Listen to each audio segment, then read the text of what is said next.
Hey guys, Aaron here, and today I have another watch review for you. This is the Seiko SCED035, affectionately known as the Ripley. This watch was designed with Seiko by Giotto. I am probably butchering that horribly, but he was an Italian automotive designer. His work includes a lot of famous race cars, but the one that pops into my head and sticks there is the DeLorean. He helped design the DeLorean. But he made a couple of models of watches with Seiko. The original Ripley is the 7A28-7009, worn by Sigourney Weaver's character in James Cameron's Aliens. It has a couple of really cool hero shots in that movie, and it has developed a little bit of a cult following as a result of that. A couple of specs here. We have a 42mm thickness, including the chrono pusher superstructure.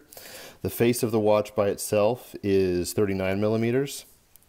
The case thickness is about 11mm, give or take.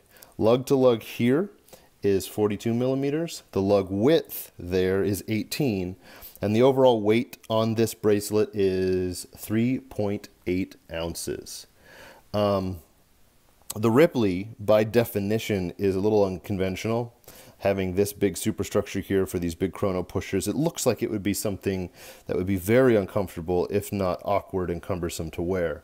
But I think largely because of the size, let me just put it on my right wrist here for you to see. Because of the size, it's reasonably, comfortable and easy to wear. I mean, you don't run into too many problems with the fit. And it's thin, so it doesn't stick out. It doesn't grab stuff as you walk through, door jams and whatnot. It becomes more practical and a little bit more comfortable when you actually get it on your wrist and you see how it wears. It is unconventional. You just have to admit and sort of accept the fact that this is a little bit of a strange watch. But in terms of wearing it every day, I don't think that you would run into any serious comfort issues. The original Seiko Ripley came with a 7A quartz movement. The intent behind Seiko's kind of design with that was to give the Swiss a run for their money. And they created a 15-joule regulatable quartz movement that ticked at a 1/10 of a second. The reissue has a 7T12 movement that ticks at 1/5 of a second. They are accurate and they are high quality, but maybe not as robust as the original 7A movement that they had. But you'll notice here that that movement packs a lot of functionality. You have a date here at 3 o'clock. That whole subdial is the 24-hour time. The subdial at 6 is the minute counter, and the subdial at 9 is your ticking seconds hand. In addition to that, these chrono pushers, they function as you would expect on a regular quartz chronograph. So the top one starts it, stops it, the bottom one resets it. The cool thing about it, though, is if you start it and then you stop it using the bottom pusher, let some time elapse, and then you start it again, it's a split second, it catches back up.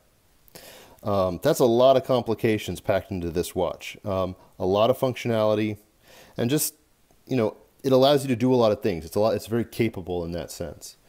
I think if I could criticize anything, I think that the existence of that 24-hour face is a little superfluous. Perhaps if you had the ability to independently set that to a second time zone, I could see a little more practicality there. But as it is, I don't really know why they have it. I'd love an hour counter as well instead of just a minutes counter. In terms of quartz watches, as you know, I am primarily a mechanical watch guy. But I have recently developed sort of this infatuation with having a couple of watches in my watch box that are always correct and always set. They're just not, I don't need to worry about winding them, or I don't have to sit there and watch the atomic clock to sync up the seconds or anything like that. These are great grab and go watches. Right now, I'm currently wearing another such timepiece. But I think that sometimes the stigma of quartz watches to mechanical watch guys is a little unmerited. We find them to be of lower quality and not as sophisticated. But when you really get into the science of what makes a quartz watch operate, it's fairly impressive. So that's my 2 cents on that. Okay, the dial, crystal, and bezel. You can see the bezel here is pretty much non-existent. It's just a steel bezel. The dial is really complicated. You have a tachometer here. You have your minute and seconds indicators here that are in yellow. You have your 3 subdials, and I've explained what those mean. And you have these really nice kind of burnt orange hands that really jump off the back for you. While busy, I don't think that this watch is overly, or not overly, but it's like difficult to read whatsoever. I think that the time is very apparent when you look at it. And in a way, the way they've done the color scheme on this with kind of like, you can see that the face inside of this cutout here is gray and the surrounding area is black. The way they've done this makes it really like jump off at you when you look at it. And it's very legible while maintaining a degree of complexity with a lot of complications. I really, really like that. The case and the crown are interesting. It's this matte steel case. Now, any of you guys that are left over from when I primarily reviewed knives will know that I dig bead blasted knife handles. I like when they have sort of this softer matte finish to them as opposed to a high polish. And that's exactly what this looks like to me. If it operates anything like titanium does, this is going to take wear and it's going to show some marks, but there's nothing cooler than like well pocket worn bead blasted or matte metal. I really, really dig it. The crown is recessed into this chrono pusher superstructure, and I'll be honest and tell you it's a little difficult to get to. But going back to the whole quartz thing, that's kind of neat because you're not going to be working with that crown very often unless you're traveling between time zones a lot. So I wouldn't worry too much about the use of that crown. It's still, you can catch it with a fingernail and pop it out there if you need to. The strap in the bracelet, or the strap or the bracelet, this is weird. It is a folded steel bracelet with a fold-over push-button clasp, and I was afraid that I was going to have to size this thing when I bought it, but it came to me correctly sized. I think you have to like kind of push out that center thing there and everything sort of separates. All I can tell you is I expected this watch in many ways to be extremely uncomfortable to wear.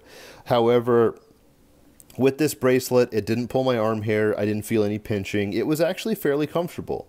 I do think it's a bear to size. So hopefully you don't have to do that. Or if you do and you manage to get it sized correctly, you know, I think you won't have any problems with that. But just to kind of wrap this review up, guys, there really aren't any other watches out there that scream sci-fi as much as this one. The design, the case, the pushers, all of those things are incredibly polarizing, and the watch itself is extremely 80s. But if that's cool by you, like it is to me, then this would be a great addition to your collection. It maintains kind of this quirky appeal to it, quirky aesthetic, but it has a lot of functionality in modern watches, and it would really, you know, it would operate well for you in anything that you could really ask it to do. So it's worth considering. You can still pick them up used. I think they debuted at less than $300, but they're selling now in the secondary for, you know, $500–600. I do think these would be a hidden value prop. I think that if you were to get yourself one of these and, you know, treat it gently and keep it in the watch box and wear it out and just take care of it, I think this is something that would increase in value for you going forward. So anyway, that's my spiel on the SCE. Wait, it's a confusing reference. It's the SCED035. They call it the Spirit Smart, the Giaro design, but most of us know it as the Ripley. So thanks, guys. See ya.